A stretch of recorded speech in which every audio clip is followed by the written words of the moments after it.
بہت شکریہ. پہلے تو یہ ہم تھوڑا سا دیکھتے ہیں کہ کس طرح سے جو انٹرنیشنل پالیٹکس ہے وہ کس طرح سے سینیریو جو گلوبل پالیٹکس کا ہے وہ چینج ہوا ہے رشیا یوکرین وار کی وجہ سے. اور جیسے ابھی آپ نے ذکر کیا کہ 2019 میں جس طرح سے پریزیڈنٹ جو بائیڈن اپنی جو کیمپین ہے اپنی الیکشن کی کیمپین میں, اور وہ بہت اس طرح کی ہاکش اسٹیٹمنٹس دیتے رہے ہیں سعودی عربیہ کے اگینسٹ, انہوں نے اس چیز کی بھی کیئر نہیں کی کہ سعودی عربیہ ان کا بہت بڑا ڈیفنس پارٹنر ہے اور آئل امپورٹر سب سے زیادہ جو ٹریڈ ہے 30 بلین کی وہ یو ایس کی اور سعودی عربیہ کی ہے. اور پاسٹ میں بھی ان کے بڑے اچھے تعلقات رہے ہیں. انہوں نے ایران کو کنٹین کرنا تو وہ انفلوئنس کرتے ہیں سعودی عربیہ کے ساتھ. ان چیزوں کو نہیں دیکھا, انہوں نے کہا کہ ہم اسے پرایا اسٹیٹ بنائیں گے اور بڑا اس کو جو ہے وہ, اور پھر جمال خشوگی کا جو مرڈر ہوا اس پہ بھی انہوں نے اسٹیٹمنٹ دیا اور بہت ساری ایسی باتیں کی. لیکن اب یہ دیکھیں کہ یہ جو دورہ ہے ان کے لیے کیوں اہم ہوا ہے. جب انٹرنیشنل پالیٹکس میں جیو پالیٹکس کی جب ہم بات کرتے ہیں اور چیزیں چینج ہوتی ہیں تو اسٹیٹس کو اپنے انٹرسٹ کو دیکھنا ہوتا ہے. اب امریکہ کو یہ ٹینشن ہے کہ رشیا چائنا نے ایک نیکسس اپنا, ظاہر ہے وہ ان کا اب ایمرج ہو رہے ہیں, وہ اپنا انفلوئنس کر رہے ہیں. اور رشیا سے جو آئل امپورٹ ہے وہ جو جس پہ وہ چاہ رہے ہیں کہ کسی طریقے سے وہ پابندیاں بھی لگائی, وہ بڑی کوشش سے کر رہے ہیں. لیکن اپنے جتنے بھی ان کے الائی ہیں, آپ انڈیا کو دیکھ لیں, انڈیا کو وہ نہیں کنٹین کر سکے, تو ان کے سرکل سے آہستہ آہستہ وہ چیزیں نکلتی جا رہی ہیں. اب ان کے لیے بڑا امپورٹنٹ ہو گیا تھا کہ اپنے جو یونائٹڈ اسٹیٹس کے جو انٹرسٹ ہیں ان کو کس طرح سے, جو بلکہ ابھی جب انہوں نے دورہ شروع کیا تو انہوں نے بڑا کرٹیسزم ان پہ ہو رہا ہے, لیکن انہوں نے کہا کہ ری اورینٹ ہم اپنے جو ریلیشن ہیں وہ کرنا چاہ رہے ہیں اور ہم نہیں چاہتے کہ ان میں کوئی کسی قسم کا ریاض کے ساتھ ہمارے ریلیشن شپ میں کوئی رپچر آئے. اب یہ اتنا امپورٹنٹ دورہ ہے یونائٹڈ اسٹیٹس کے لیے, بجائے اس کے کہ ایک ڈپلومیٹک آپ کی لینگویج ہوتی ہے جس میں وہ بتاتے ہیں کہ ہمارا یہ دفاعی پارٹنر رہا ہے, ہمارے ان کے ساتھ تعلقات رہے ہیں, تلخیاں ہو جاتی ہیں جب آپ کمپین کرتے ہیں, تو جب آپ نے ووٹ لینا تو اس طرح کی چیزیں, انہوں نے اس چیز پہ کوئی اس طرح کی بات نہیں کی, بلکہ ایک اسٹیٹمنٹ دیا ہے کہ انہوں نے کہا کہ ہم اپنے جو انٹرسٹ ہیں یونائٹڈ اسٹیٹس کے اس کو دیکھیں گے. اب ساری دنیا اس چیز کو اس سینیریو میں دیکھ رہی ہے. اور دوسری امپورٹنٹ, آپ ڈاکٹر صاحب مجھے ذرا یہ فرما دیجیے گا, وقت ہمارے پاس کم ہے تو میں چاہ رہی ہوں کہ تھوڑا ہم اگر زیادہ اس پر بات کر سکیں کم وقت کے اندر, کہ امریکہ کس طرح سے دیکھ رہا ہے, بائیڈن کی کیا توقعات ہیں, بائیڈن کی خواہشات کیا ہیں, یہ تو ہم نے بات کر لی. سعودیہ کس طرح سے دیکھ رہا ہے ان کے اس وزٹ کو, کیا سعودیہ بھی تعلقات کی بحالی چاہتا ہے, یا جس طرح سے پہلے ہم نے دیکھا تھا کہ جب رشیا کا اور یوکرین کا معاملہ ہوا تھا ان کا فون اٹینڈ نہیں کیا گیا تھا بائیڈن کا, اسی طرح کی سرد مہری جو ہے ابھی بھی ہمیں دیکھنے میں ملے گی سعودیہ کی جانب سے امریکہ کے لیے. دیکھیے ریلیشن شپ میں بحالی ہونا, ری انسٹیٹ کرنا ریلیشن شپ کو, اور ریلیشن شپ جو پہلے تھے اس میں وہ بڑا فرق ہے.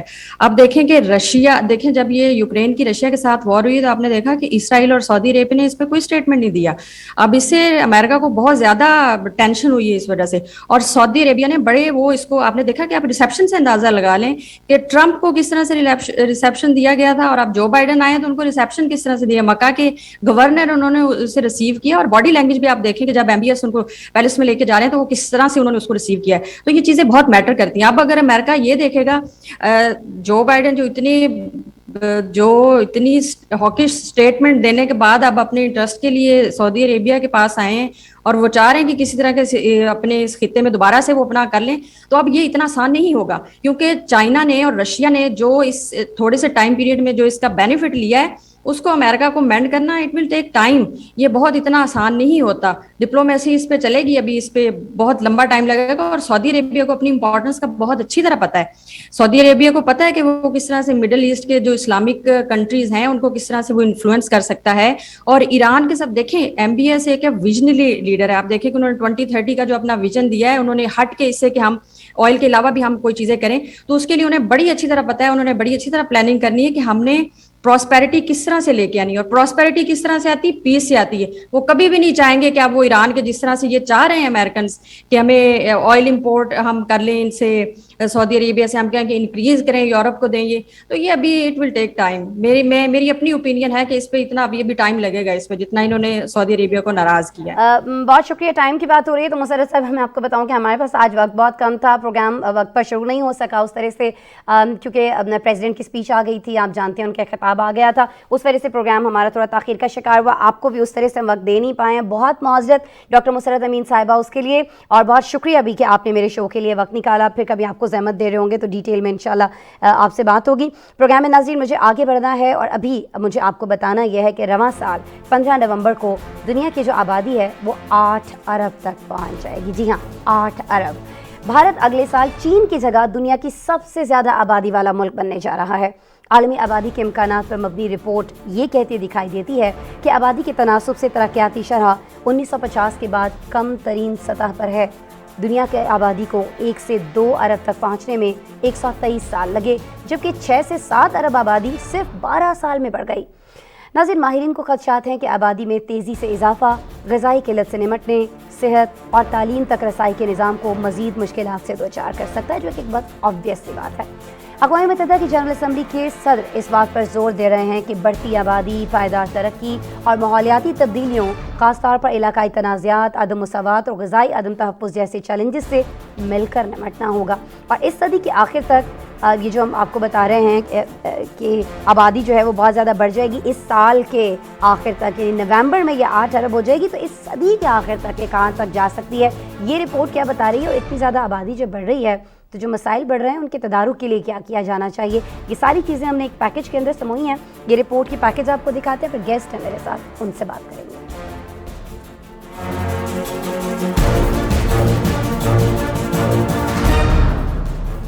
نومبر تک کرۂ ارض پر 8 ارب افراد ہوں گے. آئندہ سال بھارت دنیا کی سب سے زیادہ آبادی والا ملک بن جائے گا، جبکہ چین دوسرے نمبر پر چلا جائے گا. عالمی آبادی کے امکانات 2022 کی جاری رپورٹ کے مطابق دنیا کی آبادی 2050 تک 8.5 ارب اور 2080 تک 10 ارب سے زیادہ ہو جائے گی. اقوام متحدہ نے صدی کے اختتام تک یہ شرح برقرار رہنے کا بھی اندازہ لگایا ہے. رپورٹ کے مطابق 2020 میں عالمی آبادی میں اضافہ 1% سے بھی کم ہو گیا ہے. 1950 کے بعد سے اس میں سست ترین شرح سے اضافہ ہو رہا ہے. ماہرین کے نزدیک آبادی میں تیزی سے اضافہ انسداد غربت، بھوک اور غذائی قلت سے نمٹنے، صحت اور تعلیم تک رسائی کے نظام کو مزید مشکلات سے دوچار کر سکتا ہے. شرح اموات میں مزید کمی کے ساتھ 2050 میں اوسط عالمی طویل عمر تقریباً 77.2 سال ہونے کے امکانات ظاہر کیے گئے ہیں. اسی طرح 65 اور اس سے زائد عمر کی عالمی آبادی کا حصہ 2022 میں 10% سے بڑھ کر 2050 میں 16% ہو جائے گا. رپورٹ میں بتایا گیا کہ جیسے جیسے عالمی آبادی میں اضافہ جاری ہے، اس سے موسمیاتی تبدیلی کے خلاف جنگ میں بھی ممکنہ پیچیدگیاں ہوتی جا رہی ہیں. لوگوں میں اضافے کا مطلب ہے کہ فضا میں زیادہ گرین ہاؤس گیسیں خارج ہو رہی ہیں. رپورٹ کے مطابق آبادی میں اضافہ خود ماحولیاتی نقصان کا براہ راست سبب نہیں بن سکتا. اس کے باوجود یہ مسئلے کو مزید سنگین بنا سکتا ہے. اس کا انحصار زیر غور ٹائم فریم، دستیاب ٹیکنالوجی، آبادیاتی، سماجی اور اقتصادی حالات پر منحصر ہے. رپورٹ میں تجویز دی گئی ہے کہ اس نقصان کا سب سے زیادہ بوجھ ترقی یافتہ ممالک کو اٹھانا چاہیے، جن کے مادی وسائل کی فی کس کھپت عام طور پر سب سے زیادہ ہے. ایک طرف جہاں دنیا کی آبادی بڑھتی جا رہی ہے تو وہیں اس حساب سے وسائل اور پائیدار ترقی کی راہ پر گامزن ہونے کے لیے مؤثر حکمت عملی اپنانے کی ضرورت پر بھی زور دیا جا رہا ہے. اقوام متحدہ کی جنرل اسمبلی کے صدر عبداللہ شاہد نے اسی حوالے سے 5 شعبوں میں عملی اقدامات کی تجویز پیش کی ہے. ٹیکنالوجی میں سرمایہ کاری، کمزور طبقے کو مضبوط اور ان کا ذریعہ معاش یقینی بنانے کے لیے اقدامات کرنے ہوں گے. بین الاقوامی مالیاتی نظام، قرضوں سے نجات، بیرون ملک ترقیاتی اور انسانی ہمدردی کی بنیاد پر امداد میں اصلاحات لانے کی ضرورت کی اہمیت کے ساتھ زیادہ کمزور ممالک پر خصوصی توجہ دینے اور مالی مدد فراہم کرنے پر بھی زور دیا. اقوام متحدہ کی صدر نے افریقہ کی پائیدار ترقی کے عزم کی تجدید کی ضرورت پر زور دیتے ہوئے کہا کہ ہمیں مل کر مسائل پر قابو پانا ہوگا. بالکل جی، ہم سب کو مل کر مسائل پر قابو پانا ہوگا، لیکن ان مسائل کی طرف کسی کی توجہ دکھائی نہیں دیتی ہے. امریکہ جیسے ملک کو ہی دیکھ لیجئے، اپنے مفادات کے لیے امریکہ کو بہت کچھ ایسا کرنا پڑ رہا ہے جو اسے کرنا نہیں چاہیے ہے. روس یوکرین کا معاملہ آپ دیکھ لیجئے، اس میں امریکہ نے کیا کیا، افغانستان میں کیا حالات ہیں اس کو دیکھ لیجئے، اور بہت سارے ممالک جہاں ڈائریکٹلی نہ صحیح انڈائریکٹلی امریکہ انوالو دکھائی دیتا ہے، اس کے بھی یہ سارے نتائج ہیں کہ اس طرح سے مسائل بڑھتے چلے جا رہے ہیں، کیونکہ وہ وسائل جو انسانی مسائل کو کم کرنے کے لیے استعمال ہونے چاہیے وہ اصل میں انسانی المیہ کریٹ کرنے کے لیے استعمال ہو رہے ہیں. بہت ساری جنگوں پر بہت زیادہ خرچ کیا گیا. افغانستان کی جنگ آپ کے سامنے ہے. ابھی رشیا یوکرین کے اندر کیا کر رہا ہے, یوکرین کے ساتھ کیا ہو رہا ہے, باقی ممالک کی جانب توجہ کیے ہوئے ہیں, خاص طور پر جو یورپی ممالک ہیں ان کی توجہ ماحولیاتی آلودگی پر نہیں ہے, موسمیاتی تبدیلیوں پر نہیں ہے, عوام کی بھوک پر نہیں ہے, صحت کے مسائل پر نہیں ہے, تعلیم کو لے کر نہیں ہے. ان کی ساری جو توجہ ہے وہ اس پر ہے کہ وہ اپنے آپ کو مزید سے مزید مضبوط کر لیں, مزید سے مزید طاقتور کر لیں. نو ڈاؤٹ آپ کو ہر ملک کو اپنے تحفظ کا حق ہے, لیکن یہ جو آپ کے پاس اسلحہ ہے, آپ کے تحفظ کے لیے جو چیزیں ہیں وہ اتنی ہونی چاہیے کہ وہ صرف آپ کے تحفظ کے لیے کافی ہوں, نہ کہ اس لیے ہونی چاہیے کہ دوسرے جو ممالک ہیں ان کی تباہی کا وہ باعث بن رہی ہوں, اور آپ کی ساری توجہ اس جانب وہ آپ کی آبادی, آپ کے ملکوں میں, اور آپ کی وجہ سے غریب ممالک کے اندر کیا سچویشن کریٹ ہو رہی ہے اس پر آپ کی نظریں نہ ہوں. تو کہیں نہ کہیں یہ سارے ممالک, امیر ممالک جو ہیں, یہ بھی اس کے ذمہ دار ہیں. اصل ذمہ دار کون ہے یہ بہتر طور پر بتا سکتے ہیں جی. عطشان علی عباسی صاحب مجھے جوائن کر رہے ہیں, سماجی کارکن ہیں, ویڈیو لنک پر ہیں میرے ساتھ, ان سے بات کر لیتے ہیں. السلام علیکم عطشان صاحب. عطشان آواز آ رہی ہے آپ کو میری؟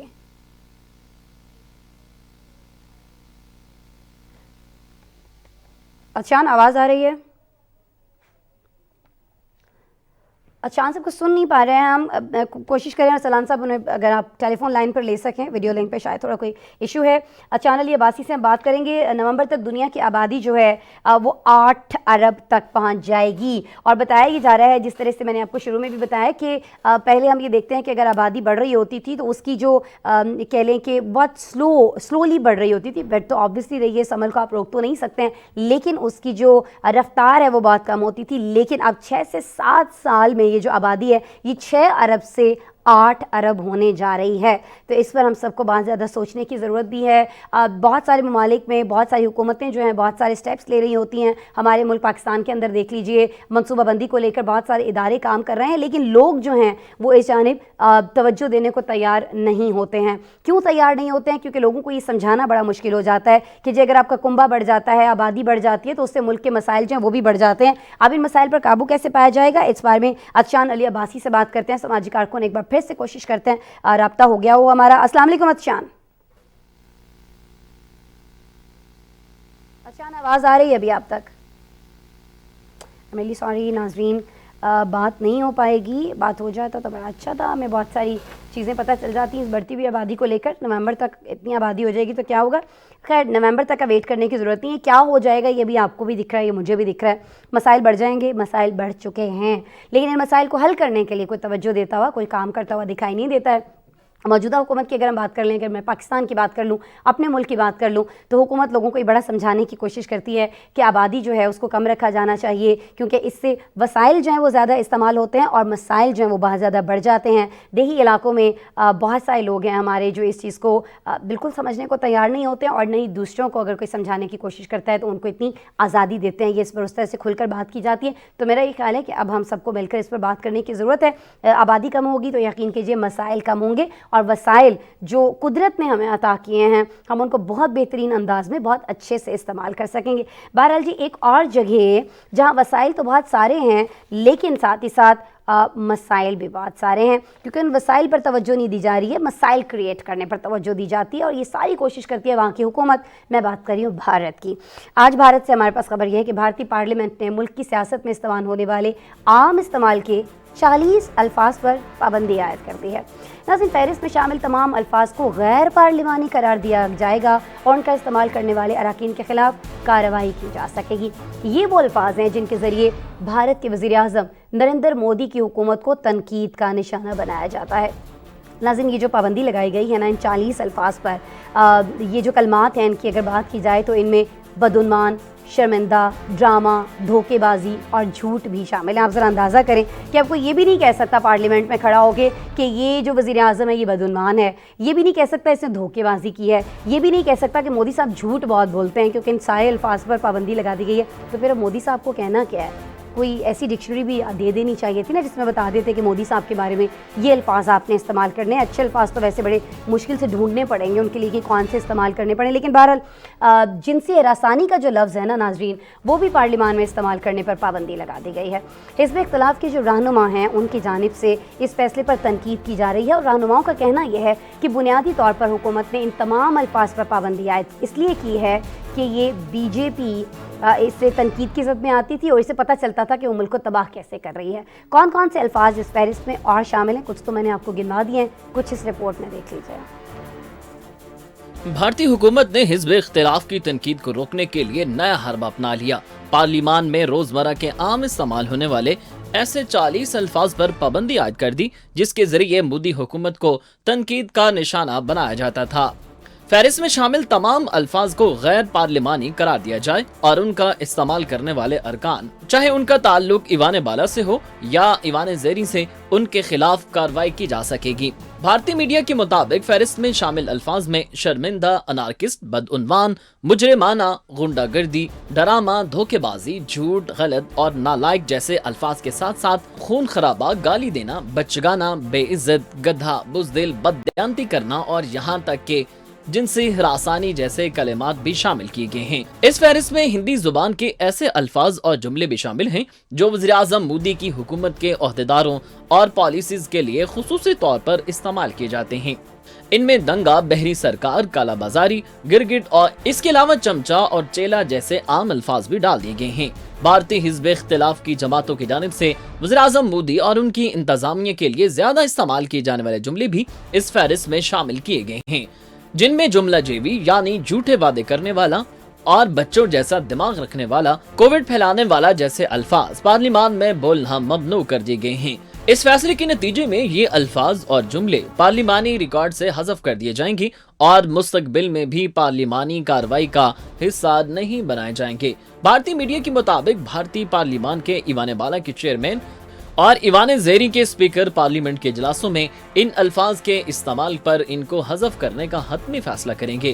بھارت کی حزب اختلاف کے رہنماؤں نے اس فیصلے پر احتجاج کرتے ہوئے اس کا مذاق اڑایا ہے اور اسے قانون سازوں کی زبان بندی قرار دیا جا رہا ہے. ان کے مطابق یہ الفاظ مودی کی جماعت بھارت کو تباہ کرنے کے لیے استعمال ہوتے ہیں اور اسی وجہ سے ان پر پابندی لگا دی گئی ہے. کانگریس کے رہنما راہل گاندھی نے اپنے ٹویٹر پیغام میں لکھا کہ لفظ غیر پارلیمانی وزیراعظم مودی کی حکومت چلانے کی اہلیت کو بیان کرتا ہے، جس کے بولنے پر اب پابندی عائد کر دی گئی ہے. بھارتی حکومت نے حزب اختلاف ناظرین رپورٹ آپ دیکھ رہے تھے. بچگانہ کا جو لفظ ہے نا وہ بھی مودی کے لیے استعمال نہیں ہو سکتے، ویسے ان کے لیے ہونا بھی نہیں چاہیے لفظ استعمال، ان کے لیے تو ظالمانہ کا لفظ استعمال ہونا چاہیے جو بھی کاروائیاں وہ کرتے رہتے ہیں. بہرحال رپورٹ آپ نے دیکھی. آج کے پروگرام کا وقت جو ہے وہ ختم ہو رہا ہے. منڈے کو دوبارہ آپ سے ملاقات ہو رہی ہوگی. اپنا بہت سارا خیال رکھیے گا اور جاتے جاتے ہمارا اسپیشل سیگمنٹ چلتے چلتے ضرور دیکھیے گا. Take care. اللہ حافظ. یونان کے ساحل پر 2022 کا سب سے بڑا سپر مون دیکھا گیا. اسپین میں بھی سپر مون کے نظارے کیے گئے. سپر مون اس وقت ہوتا ہے جب پورا چاند زمین کے مدار سے بہت قریب آتا ہے، جس کے باعث وہ عام چاند سے زیادہ روشن اور زیادہ بڑا دکھائی دیتا ہے. چاند کو اتنا روشن اور قریب دیکھ کر لوگ بھی حیران رہ گئے. ناسا کے مطابق رواں سال کے دوران یہ تیسرا سپر مون دیکھا گیا ہے. اس سال کا آخری سپر مون اگست میں دیکھے جانے کی پیشگوئی کی گئی ہے، جبکہ اس سے پہلے مئی اور جون میں بھی سپر مون ہو چکے ہیں. رکشا 2 سے 3 لوگوں کی سواری سمجھی جاتی ہے، لیکن بھارتی ریاست اتر پردیش کے شہر فتح پور میں پولیس نے ایک رکشا کو روکا تو اس کے اندر سے بچوں سمیت 27 مسافر نکلتے دیکھ کر پولیس اہلکار حیران رہ گئے. پولیس نے اوور لوڈنگ پر رکشا تحویل میں لے لیا ہے، لیکن سوشل میڈیا پر رکشے سے اتنے مسافر نکلنے اور پولیس اہلکار کی جانب سے ان کی گنتی کی ویڈیو وائرل ہو گئی ہے. سوشل میڈیا پر دلچسپ تبصرے بھی جاری ہیں. کچھ لوگ انہیں رکشا میں 27 سواریوں کو گینس بک کے ریکارڈ میں شامل کرنے کے لیے مطالبہ کر رہے ہیں، تو کچھ علاقے میں ٹرانسپورٹ کی سہولتیں نہ ہونے کی نشاندہی کر رہے ہیں. نیو یارک میں ایک آرٹسٹ نے ارب پتی افراد کی شکل والی آئس کریم بیچنے کے لیے ٹرک لگا لیا. ان افراد میں ٹیکنالوجی کے بڑے نام امازون کے مالک Jeff Bezos, Bill Gates, Elon Musk اور مارک زکربرگ شامل ہیں. ارب پتی افراد کی شکل والے پاپاسیکلز لوگوں کے لیے $10 میں دستیاب ہیں. ٹرک آرٹسٹ نے سرمایہ دارانہ نظام کے خلاف آگاہی کے طور پر ٹرک کا آغاز کیا ہے. ٹرک کے اوپر ایٹ دا ریچ جیسے الفاظ بھی کنندہ ہیں. صارفین کی جانب سے بھی اس ٹرک کے آئیڈیا کو خوب سراہا جا رہا ہے. کیوبا میں ماحولیاتی آلودگی کی وجہ سے سمندری کچھووں کی پیداوار میں کمی ہونے لگی. ہوانا یونیورسٹی کے سائنسدانوں کی 20 سالہ تحقیق کے بعد یہ انکشاف کیا گیا ہے کہ کیوبا کے دور دراز غیر آباد اور غیر ترقی یافتہ علاقوں میں بھی ماحولیاتی آلودگی کے اثرات پہنچ رہے ہیں.